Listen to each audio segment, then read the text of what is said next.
Marketing അല്ലെങ്കിൽ network marketing ഏറ്റവും ശക്തമായ ബിസിനസ്സായി മാറിക്കൊണ്ടിരിക്കുന്ന ഈ കാലഘട്ടത്തിൽ വളരെയധികം ചെറുപ്പക്കാർ ഒരു കരിയർ എന്ന നിലയിൽ ഈ മേഖലയിലേക്ക് കടന്നു വരുന്നുണ്ട്. ഒരു നല്ല നെറ്റ്വർക്ക് മാർക്കറ്റിംഗ് കമ്പനിയെ എങ്ങനെ സെലക്ട് ചെയ്യാം എന്നുള്ളതൊക്കെ നമ്മൾ മുൻപുള്ള വീഡിയോകളിൽ പറഞ്ഞു കഴിഞ്ഞല്ലോ. ഈ മേഖലയിൽ വിജയിക്കാൻ അത്യാവശ്യം വേണ്ട കാര്യങ്ങളും നമ്മൾ പറഞ്ഞു വെക്കുകയുണ്ടായി. നല്ല കമ്പനിയും നല്ല പ്രോഡക്റ്റുകളും നല്ല സിസ്റ്റവും ഒക്കെ ഉണ്ടായിട്ടും വളരെ നല്ല നിലയിൽ പ്രവർത്തിച്ചു തുടങ്ങിയെങ്കിലും മുൻപ് മൾട്ടി ലെവൽ മാർക്കറ്റിംഗ് മേഖലയിൽ പ്രവർത്തിച്ച പലരും പിന്നീട് പോയതായി നമുക്ക് കാണാനാകും. മറ്റുള്ളവരുടെ മുൻപിൽ ഇവർ പരാജിതരായി കണക്കാക്കപ്പെട്ടിട്ടുണ്ട്. ഇത്തരത്തിൽ പരാജയങ്ങൾ സംഭവിക്കുന്നതിന് പല കാരണങ്ങൾ കാണാറുണ്ടെങ്കിലും ഏറ്റവും പ്രധാനമായ ഒന്ന് പാതി വഴിയിൽ വിട്ടുപോകുക എന്നതാണ്. ഏത് പ്രതിസന്ധിയിലും വിട്ടുപോകാതെ പിടിച്ചു നിന്നവരാണ് ഇന്ന് വിജയിച്ചവരെല്ലാം എന്നോർക്കുക. പലരും വിട്ടുപോകുന്നതിന്റെ ഒരു പ്രധാന കാരണമാണ് നമ്മൾ പരിശോധിക്കുന്നത്. പൊതുവായി പറഞ്ഞാൽ ആദ്യമായി ഈ മേഖലയിലേക്ക് കടന്നു വരുന്നവരും പുറത്തുനിന്ന് വീക്ഷിക്കുന്നവരും മൾട്ടി ലെവൽ മാർക്കറ്റിംഗ് മേഖലയെ നമ്മുടെ പരമ്പരാഗത കച്ചവട രീതിയുമായിട്ടാണ് തുലനം ചെയ്യുന്നത്. ഇക്കാരണത്താൽ ഏതെങ്കിലും ഒരു മൾട്ടി ലെവൽ മാർക്കറ്റിംഗ് കമ്പനിയിൽ രജിസ്റ്റർ ചെയ്തു കഴിഞ്ഞാൽ ഉടൻ തന്നെ വരുമാനം കിട്ടിത്തുടങ്ങുമെന്ന ഒരു അബദ്ധധാരണ വെച്ച് പുലർത്തുന്നവരാണ് പലരും.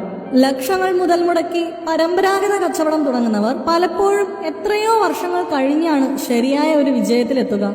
വിജയിക്കുക എന്നതുപോലും നമുക്കറിയാം ഇന്നത്തെ മാറിയ സാഹചര്യത്തിൽ ഒരു ഞാണിന്മേൽ കളിയാണെന്ന്. പക്ഷേ എന്തുകൊണ്ടാണ് ആളുകൾ മേൽപ്പറഞ്ഞ വിധം ചിന്തിക്കുന്നതെന്ന് നോക്കിയാൽ ഒരു കാര്യം വ്യക്തമാകും. പരമ്പരാഗത കച്ചവടത്തിൽ നടത്തിപ്പുകാരൻ തുടക്കം മുതൽ ധാരാളമായി ഉൽപ്പന്നങ്ങൾ കൈമാറ്റം ചെയ്യുന്നതും പണം കൈകാര്യം ചെയ്യുന്നതും ദൃശ്യമാണ്. മാത്രവുമല്ല ഓരോ ദിവസവും നടക്കുന്ന കച്ചവടത്തിന്റെ മാർജിൻ അനുസരിച്ച് ഏകദേശം ലാഭവിഹിതം അന്നന്ന് കണക്ക് കൂട്ടാൻ കഴിയുന്നു എന്നതുമായിരിക്കാം ഇതിന് കാരണം. എന്നാൽ ഈ രണ്ട് ബിസിനസ് രീതികളും തമ്മിലുള്ള പ്രകടമായ വ്യത്യാസം മനസ്സിലാകുന്ന ഒരാൾക്ക് മൾട്ടി ലെവൽ മാർക്കറ്റിംഗ് സ്റ്റാർട്ട് ചെയ്ത ഉടനടി വലിയ പണം സമ്പാദിക്കാമെന്ന തെറ്റിദ്ധാരണ ഉണ്ടാവില്ല. ഈ ബിസിനസ് മേഖലയെക്കുറിച്ച് ഒന്നും അറിയാത്തവരാണ് നെറ്റ്വർക്ക് മാർക്കറ്റിംഗിൽ സ്റ്റാർട്ട് ചെയ്ത ഉടനെ എത്ര കിട്ടുന്നുണ്ട്, എന്തായി എന്നൊക്കെ ചോദിക്കുന്നത്.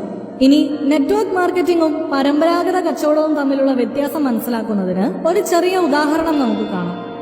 നിക്സണും ഫ്രെഡിയും ഒരു മലയുടെ താഴ്വാരത്ത് രണ്ടു ഭാഗത്തായി താമസിക്കുന്നവരാണ്. മലയിടുക്കിലെ ഒരു കൈത്തോട്ടിൽ നിന്നാണ് അവർ രണ്ടാളും വീട്ടാവശ്യത്തിനുള്ള വെള്ളം ശേഖരിച്ചു കൊണ്ടുപോയിരുന്നത്. എല്ലാ ദിവസവും രാവിലെ ആവശ്യമായ വെള്ളം ബക്കറ്റുകളിലും കുടങ്ങളിലുമായി ദൂരെയുള്ള തോട്ടിൽ നിന്നും വീട്ടിലെത്തിച്ച് ജാറുകളിൽ നിറച്ചു വെക്കുക പതിവായിരുന്നു. നിക്സണ് ഒരാശയം തോന്നി. മുള കൊണ്ട് പാത്തികൾ നിർമ്മിച്ച് തോട്ടിലെ വെള്ളം വീട്ടിലെത്തിച്ചാലോ എന്ന്. ഈ ആശയം ഫ്രെഡിയുമായി അയാൾ പങ്കുവച്ചു. എന്നാൽ ഫ്രെഡി ആകട്ടെ ഇതിനെ പുച്ഛിച്ചു തള്ളി. അതിനായി എത്ര ദിവസങ്ങൾ കളയണം, ബാക്കി ജോലി തിരക്കുകൾക്കിടയിൽ എങ്ങനെ ഇതിനു വേണ്ടി സമയം നഷ്ടപ്പെടുത്താനാകും? എല്ലാ ദിവസവും രാവിലെ കുറച്ചു സമയം ചെലവഴിച്ചാൽ നമുക്ക് ആവശ്യത്തിനുള്ള വെള്ളം കിട്ടുന്നുണ്ടല്ലോ, പിന്നെ എന്തിനാണ് ഇതിനായി സമയം പാഴാക്കുന്നത്? ഇതൊക്കെയായിരുന്നു ഫ്രെഡിയുടെ ചോദ്യങ്ങൾ. പക്ഷേ നിക്സണ് തന്റെ ആശയത്തെ വെറുതെ വിട്ടുകളയാനായില്ല. അത് മനസ്സിൽ ഒരു സ്വപ്നമായി വളർന്നു. അയാൾ തന്റെ ആശയാവിഷ്കാരത്തിനായി സമയം കണ്ടെത്തി.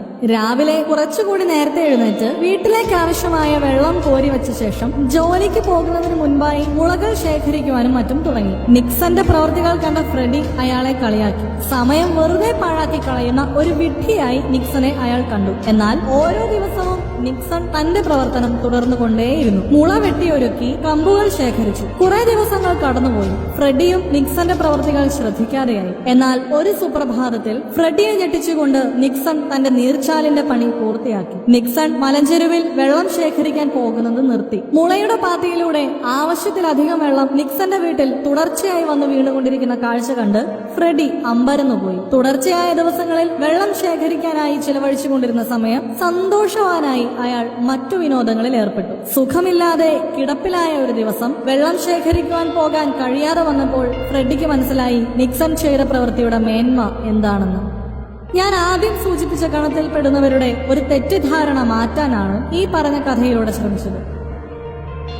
നെറ്റ്വർക്ക് മാർക്കറ്റിംഗിന്റെ വിജയം പെട്ടെന്നൊരു സുപ്രഭാതത്തിൽ സംഭവിക്കുന്നതല്ല. കുറച്ചു കഷ്ടപ്പാടുകളുണ്ട്. തുടക്കത്തിൽ പ്രതീക്ഷിച്ച വരുമാനം കിട്ടണമെന്നില്ല. പലരുടെയും കളിയാക്കലുകൾ നേരിടേണ്ടി വരും. അധിക സമയം കണ്ടെത്തേണ്ടി വരും. എന്നാൽ നോക്കൂ, നിക്സന്റെ അനുഭവം എന്താണ് നമ്മെ പഠിപ്പിക്കുന്നത്? ഇനിമേൽ സദാസമയവും ആവശ്യത്തിലധികം വെള്ളം തുടർച്ചയായി കിട്ടിക്കൊണ്ടിരിക്കുന്നു. ഇനി അയാൾക്ക് ആ ഒരു സിസ്റ്റത്തെ മെയിൻറ്റെയിൻ ചെയ്യുക മാത്രം മതി. വെള്ളം എടുക്കുവാൻ വേണ്ടി ചിലവഴിച്ചിരുന്ന സമയവും അധ്വാനവും അയാൾ മിച്ചം പിടിച്ചു. ഇത് തന്നെയാണ് നെറ്റ്വർക്ക് മാർക്കറ്റിംഗ് പരമ്പരാഗത കച്ചവടവും അല്ലെങ്കിൽ തൊഴിലും തമ്മിലുള്ള വ്യത്യാസം. ഈ അവസ്ഥ മനസ്സിലാക്കാത്തവരാണ് പെട്ടെന്ന് വരുമാനം ലഭിക്കായികയാലും മറ്റുള്ളവരുടെ പരിഹാസത്താലും വിട്ടുപോകുന്നത്. അറിവുള്ളവർ മൾട്ടി ലെവൽ മാർക്കറ്റിംഗിനെ ഒരു ചൈനീസ് ബാംബുവിന്റെ കഥയോട് ഉപമിക്കാറുണ്ട്. ഏറ്റവും ഉയരത്തിൽ വളരുന്ന ഈ ഇനത്തിൽപ്പെട്ട ബാംബുവിന്റെ കഥ ഇതാണ്. ഒരിക്കൽ ഒരു കർഷകൻ ചൈനീസ് ബാംബു എന്ന് വിളിക്കപ്പെടുന്ന മുളയുടെ വിത്ത് തന്റെ കൃഷിയിടത്തിൽ കുഴിച്ചിട്ടു. 90 അടിക്ക് മേൽ ഉയരത്തിൽ വളരുന്ന ഈ മുള വളരെയേറെ ഉപകാരപ്രദമായ ഒന്നാണ്. നട്ടശേഷം മുടങ്ങാതെ കർഷകൻ വെള്ളമൊഴിച്ചുകൊണ്ടേയിരുന്നു. 1 വർഷം കഴിഞ്ഞിട്ടും മുള പൊട്ടിയില്ല. കർഷകൻ പ്രതീക്ഷ കൈവിട്ടില്ല. വീണ്ടും അയാൾ വെള്ളമൊഴിച്ചുകൊണ്ടേയിരുന്നു. 2ാം വർഷവും കടന്നുപോയി. ഈ സമയം പല ആളുകളും കർഷകനെ ഉപദേശിച്ചു, ഇനി വെള്ളമൊഴിച്ചിട്ട് കാര്യമില്ല, മുള പൊട്ടുമെന്ന് തോന്നുന്നില്ല, ഇനിയും നീ വെള്ളം കോരി സമയം പാഴാക്കേണ്ട എന്നൊക്കെയായിരുന്നു ഉപദേശിച്ചിരുന്നത്. എന്നാൽ കർഷകൻ ഇതൊന്നും ഗൗനിച്ചില്ല. 2 വർഷങ്ങൾ കഴിഞ്ഞുപോയി. 3ാം വർഷവും അയാൾ വെള്ളം കോരിക്കൊണ്ടേയിരുന്നു. എന്നിട്ടും ഫലം കണ്ടില്ല. ചൈനീസ് ബാംബുവിന് മുള പൊട്ടിയതേയില്ല. കാലങ്ങൾ കടന്നുപോയി. പണ്ട് ഉപദേശിച്ചിരുന്ന പല ആൾക്കാരും കർഷകനെ കളിയാക്കാൻ തുടങ്ങി. അയാൾക്ക് ഭ്രാന്താണെന്ന് വരെ അവർ തമ്മിൽ പിറുപിറുത്തു. കർഷകൻ ആത്മവിശ്വാസം കൈവിട്ടില്ല. തുടർന്നും വെള്ളമൊഴിച്ചുകൊണ്ടേയിരുന്നു. വർഷങ്ങൾ 5 കടന്നുപോയി. എന്നാൽ ഒരു ദിവസം അത് സംഭവിച്ചു. എല്ലാവരെയും അത്ഭുതപ്പെടുത്തിക്കൊണ്ട് ചൈനീസ് ബാംബു മുള പൊട്ടി പുറത്തു വന്നു.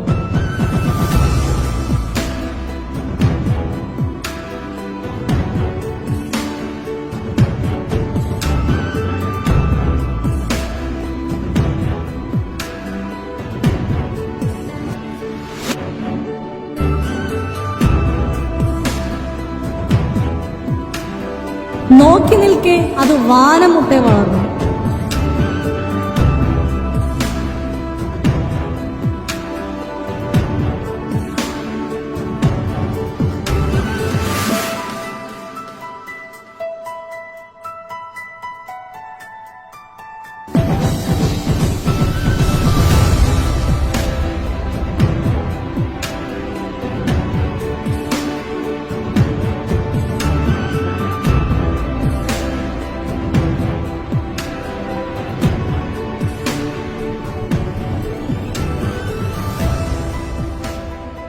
ഇത് ചൈനീസ് ബാംബുവിന്റെ കഥയാണ്. മുള പൊട്ടിയാൽ 6 ആഴ്ച കൊണ്ട് 90 അടി ഉയരത്തിലേക്ക് അത് വളരും. ഇവിടെ സാമാന്യ ജനത്തോട് പൊതുവായി ഒരു ചോദ്യം ചോദിക്കുകയാണെന്നിരിക്കട്ടെ. ചൈനീസ് ബാംബു എത്ര സമയം കൊണ്ടാണ് 90 അടി എത്തുന്നത്? അവർ പറയും 6 ആഴ്ച കൊണ്ട് എന്ന്. എന്നാൽ വാസ്തവം അതാണ്. 5 വർഷം കൊണ്ടാണ് അത് വളർന്നത്. എന്തുകൊണ്ടാണ് ഈ വളർച്ച ദൃശ്യമാകാതിരുന്നത്? 5 വർഷവും അത് തന്റെ വേരുകൾ ഭൂമിയുടെ ആഴങ്ങളിലേക്ക് പടർത്തുകയായിരുന്നു. ഇക്കാലം അത്രയും സ്വീകരിച്ച വെള്ളം അത്രയും ഉപയോഗിച്ച് 90 അടി ഉയരത്തിലേക്ക് എത്തുന്നതിന് വേണ്ട കരുത്ത് സമാഹരിക്കുകയായിരുന്നു. ഇത്രയും ഉയരത്തിലെത്തിയാലും ചാഞ്ഞു പോകാതിരിക്കാൻ വേരുകളെ ബലവത്താക്കുകയായിരുന്നു. ഇവിടെ മൾട്ടി ലെവൽ മാർക്കറ്റിംഗിൽ വളരെ നല്ല രീതിയിൽ വരുമാനം ഉണ്ടാക്കുന്നവരെ നമുക്കറിയാം. ഇവരൊക്കെ ആരാലും അറിയപ്പെടാതെ അധ്വാനത്തിലൂടെയും സ്ഥിരോത്സാഹത്തിലൂടെയും പരിഹാസങ്ങൾ അവഗണിച്ചും നേടിയെടുത്തതാണ് പെട്ടെന്നുണ്ടായ എന്ന് നമുക്ക് തോന്നുന്ന നേട്ടം അത്രയും. നമ്മൾ ആദ്യം സൂചിപ്പിച്ച പരാജയപ്പെട്ടു എന്ന് പറയുന്ന പലരും ഇടയ്ക്ക് വെച്ച് മറ്റുള്ളവരുടെ അഭിപ്രായത്തിന് ചെവി കൊടുത്തവരോ അല്ലെങ്കിൽ പ്രതീക്ഷയേറ്റ് ഇടയ്ക്ക് വെച്ച് വിട്ടുപോയവരോ ആണ്. നെറ്റ്വർക്ക് മാർക്കറ്റിംഗിൽ പുതുതായി വരുന്നവർക്കും പ്രതീക്ഷിച്ച നേട്ടങ്ങളിൽ എത്താത്തവർക്കും ഈ കഥകൾ ഒരു പ്രചോദനമാകട്ടെ. പ്രതീക്ഷകൾ കൈവിടരുത്, ഒരിക്കലും വിട്ടുപോകരുത്. നാളെകൾ നിങ്ങളുടേതാണ്. വിജയികൾ ഒരിക്കലും വിട്ടുപോകാറില്ല. വിട്ടുപോകുന്നവർ ഒരിക്കലും വിജയിക്കാറുമില്ല.